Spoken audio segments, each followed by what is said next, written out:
Hey guys, Adam with High Desert Haul here. You guys are probably wondering why I'm standing next to an old washing machine. Well, it's died. We had to replace it, and I was going to haul it to the dump tomorrow, and I was just taking a look at it, and I just so happen to need to build a head gate for one of the ditches we're developing for in the culvert, and the front of this washer is just about the right gauge steel. So what we're going to do is we're going to go up and get some measurements off the culvert, and then come back down here, mark it out, cut it out, and see what we can do to build a head gate and go from there. So just stay tuned and we'll continue to go through the project. This is the culvert we want to make the head gate for. The head gate will slide right, there's two channels right here that's built into the concrete that the steel's head gate will just slide down into, so I can pull it out if I want to run water down the ditch, to which go down to trees and the garden and some other stuff, or put it in and it'll run it out to the swales out in the pastures. If I pull it out, it'll go both directions in, or it'll just go to the pasture. So what we do is we need to find the top. I'll find some sort of stick or something to scrape here. Okay, so there's the edge there, and there's the edge there. Just measure that. And 22 inches looks like it'll give me just a little bit of play both directions. That way it's not super tight, but it's well within the channel. Now here's the fun part, trying to get this measurement without falling in. So what we'll do is I'm going to reach down here, I'm going to find the bottom. Yeah, okay, so it's right there.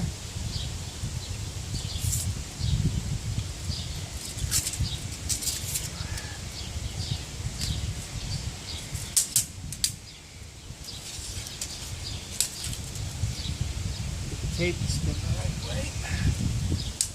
There. Okay.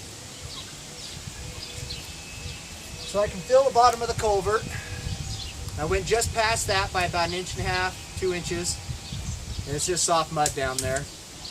And that put us at 24 inches right to the top. So what I'll do is I'll do it about 26. That way I'll have a little bit past the bottom and a little bit up past the top. That way I know I've got enough room to make sure it gets in there good. Dry this tape measure off so we don't ruin it. Perfect. Okay. So now we just need to go cut it and come back and see how well it fits in the slot. Got the measurements. We know it needs to be 22 wide and 26 tall. So now what we got to do is start taking apart the washing machine. So if you guys have never done it, it's pretty straightforward. There's two clips on the top here. You just get a flat blade screwdriver or a putty knife. You can reach in there and pop them. And the top is going to hinge up. And then there's going to be a couple screws we'll undo here. And then basically the whole front will come off at that point. I've had to work on them a couple times, so I've had to take them apart more than once. So we'll go from there. You can use just about anything you want, like I say, as long as it's like a flat blade screwdriver or a putty knife. What I'm going to end up using is my Leatherman, just because I've got it. So if you look in there, you can see it. You just push it in, it pops up. Push it in, pops up. This whole top will hinge back now. And this one, I've already had it apart because I was working on it, trying to see if I could fix it, and then realized that the motor's seized and bearings are shot, and it costs more to fix it than it is worth. So that's why otherwise it'd be a screw here and a screw on this other side. I never put them back in because I figured I was going to have to replace it anyways. And pulls this way and just lifts right off of there. So we'll go from there, and I'm actually going to use the top of the washing machine as my workbench because it's outside. I got to run some power out here and go from there. But okay, so here we go. I'm going to measure over 22 inches. So that's our width.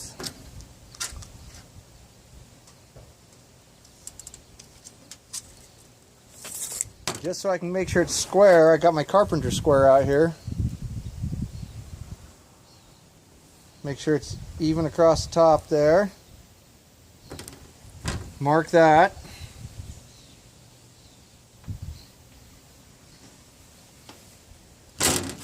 Come back over on this other side.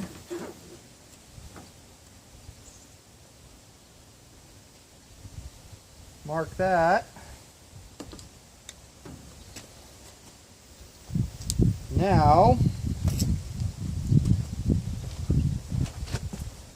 I'm going to move around,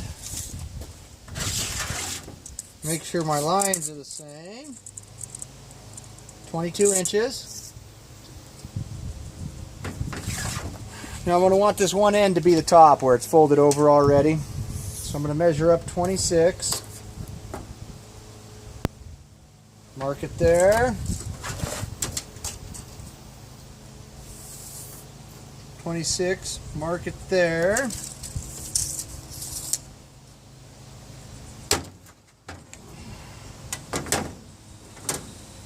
Take that square, make sure we're all on the line.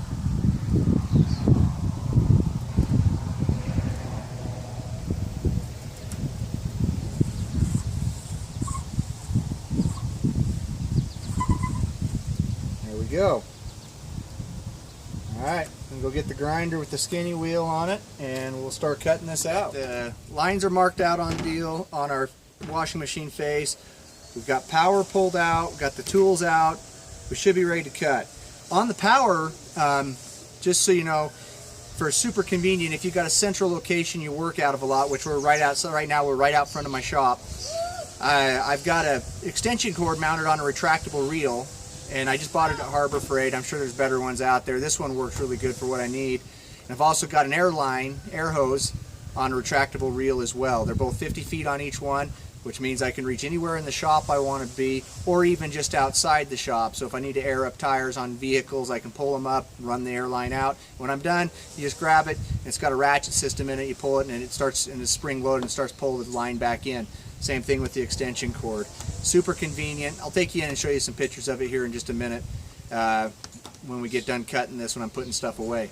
So here we go. Got our protective gear, got some gloves, I've got my safety glasses. We're going to get cutting, so we'll go from there.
Alright guys, there it is, all cut out. You take it up, check it for fit, see how well it's going to work. And I did dog ear the bottom corners on this, that way that if there's anything down inside the channel it sits on that it won't be enough to hold it up at the bottom so it doesn't seal off the head gate. I was thinking about putting a handle on it, but this edge here is enough that we can reach down and be able to grab a hold of it and pull it up if we need to. And go from there. So let's take it up and see how it fits. Alright, we've got it cut out, we got the measurements, we got it cut out, and now we're back to see if it's going to work. So I've got, like I said, we've got the slots here, and we just want to be able to seal that off. And it fits good there. Okay, that's where I can feel the mud. Well, that works good. I got good contact on both sides. It's not going to get away from me. Yeah, I think that'll work out really good. So now all I got to do is turn the water back in the ditch and see if it holds. We'll open the head gate, and the head gate that comes from the canal, that is. We've got this head gate in, obviously.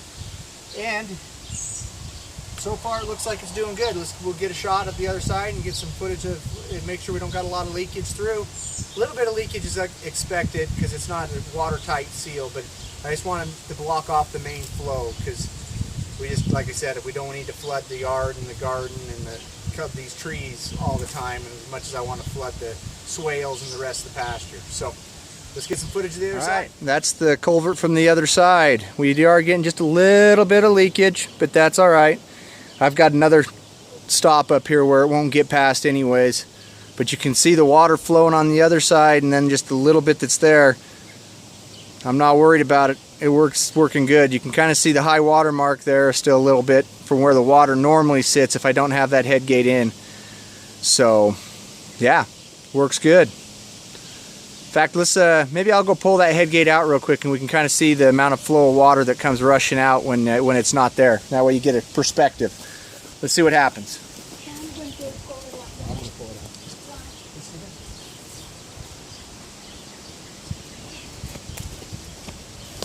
All right, let's see what happens. Let's see if I'm tough enough. Yeah, see, quite the difference. So, yep, I'm happy with that. That'll work good.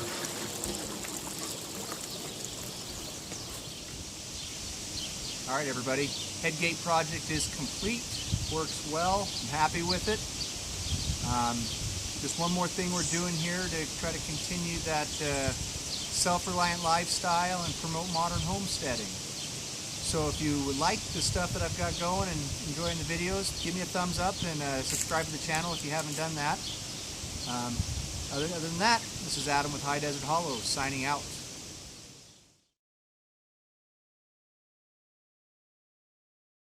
Alright everybody, this is that extension cord reel I was telling you about. Pivots on either side. I got a little box, we wired a box in right there. That way it just plugs right into that. And then you can plug whatever you want to into this. And all you do is when you need cord, you just pull it out. And you can feel it catch. When you want to put it back in, you pull it past that catch. You don't want to let it go because you don't want to have too much go too quick. And then it just goes right up to the stop. And then it's kind of convenient. It's got the 3 plugs on that end. Should be good to go. So hang tight. I'll take you over and show you there. The air hose is kind of similar, a little bit different. Okay.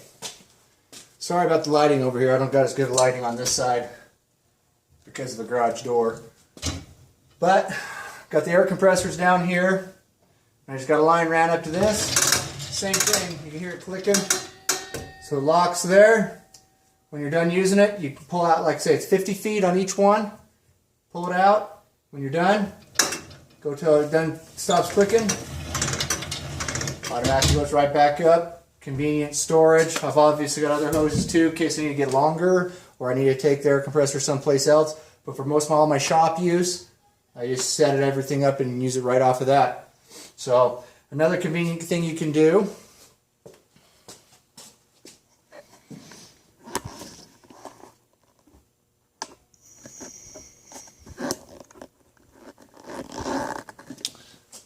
Another convenient thing I've done is I built this little shelf right above my air compressor below the hose.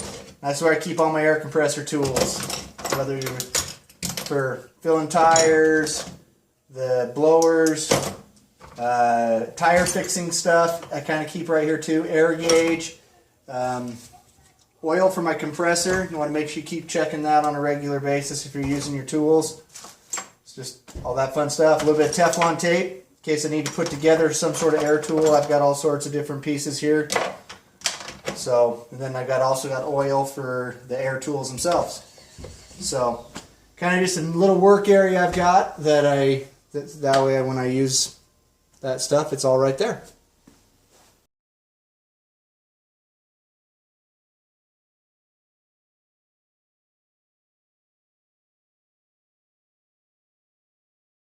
What I'm going to do is I'm going to do 26. That'll give me just a little bit above and a little bit of play both directions. That way I know it gets sealed off really well. So, can you see me? Look pretty good in there? Yeah.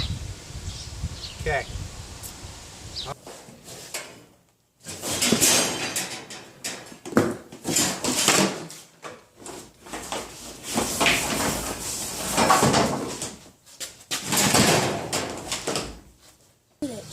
Can you see my whole head gate? Or was it cutting the top of my head off? You're fine. I'm fine? Yeah. You can see my whole head? Yeah. Alright.